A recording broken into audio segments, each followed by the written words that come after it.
Today we will study Hamming code for error correction. Basically, it was given by the scientist R.W. Hamming and it was easy to implement. A 7-bit Hamming code is used commonly. So we have divided this complete Hamming code into 7 bits. 1, 2, 3, 4, 5, 6 and 7. And these 7 bits are again divided into two categories. Those are data bits and parity bits. The data bits are the actual bits you want to transmit, and the parity bits are the extra bit streams that we send along with the data bits to detect the errors. So how to calculate this parity bits?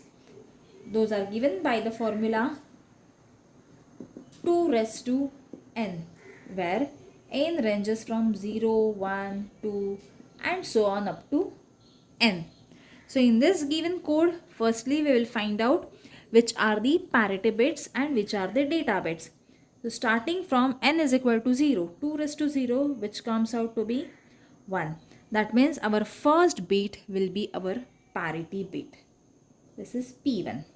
Then 2 raised to 1, which comes out to be 2. That means again our second bit will be parity bit. Next, moving further, 2 raised to 2, which comes out to be 4. Means our fourth bit will be a parity bit. Next, 2 raised to 3, which comes out to be 8.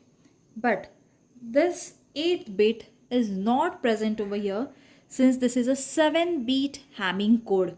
This means that we have only 3 parity bits present in this 7-bit Hamming code. So the remaining bits are called as our data bits, and total number of data bits we have is 4 over here. These are our data bits. We will denote them here over here. That is D3, D5, D6 and D7.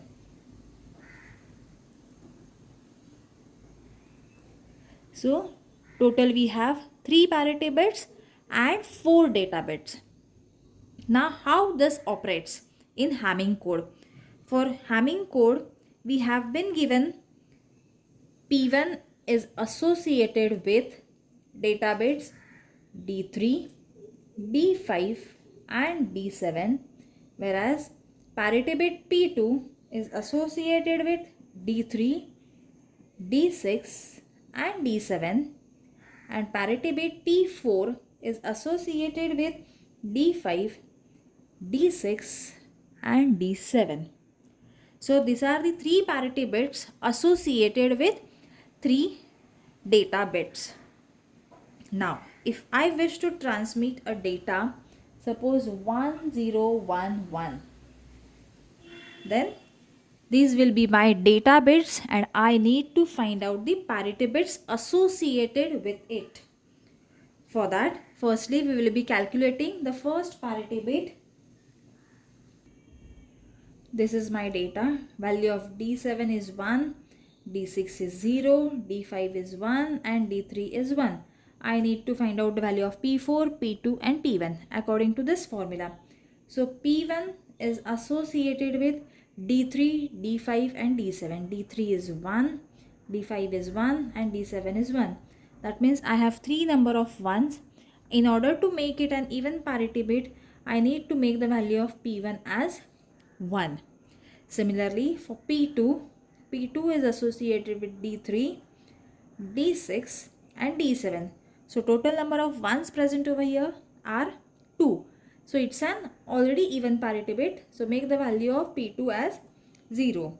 Similarly, P4, D5, D6, D7. Total number of 1s present over here are 2.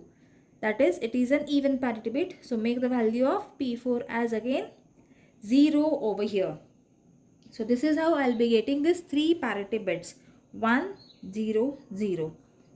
Value of P4 is 0, P2 is 0 and P1 is 1.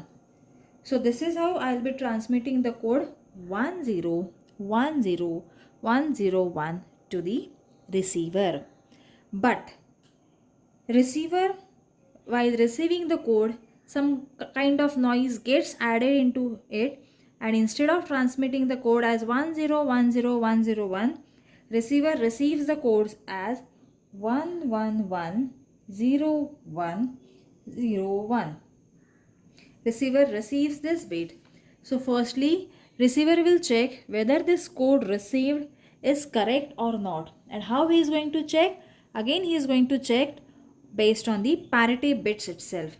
So again, divide this code into P1, P2, D3, P4, D5, D6 and D7, and find out the values over here.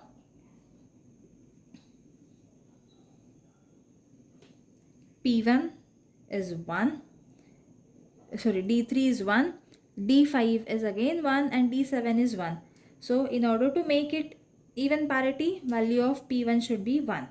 Secondly, P2, D3, that is 1, D6 is 1, D7 is 1.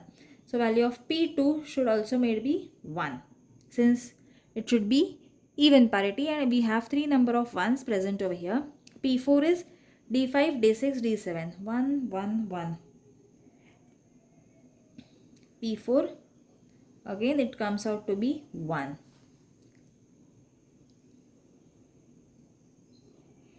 So error is found in all the parity bits. If you could check, P1 is 1 over here, so it is correct. P2, instead of 0, it has been transmitted as 1. So error is found over here. Again, P4, instead of 0, 1 has been transmitted. So error is found in these 2 bits. This is how we have detected the error in this Hamming code when the receiver receives the code.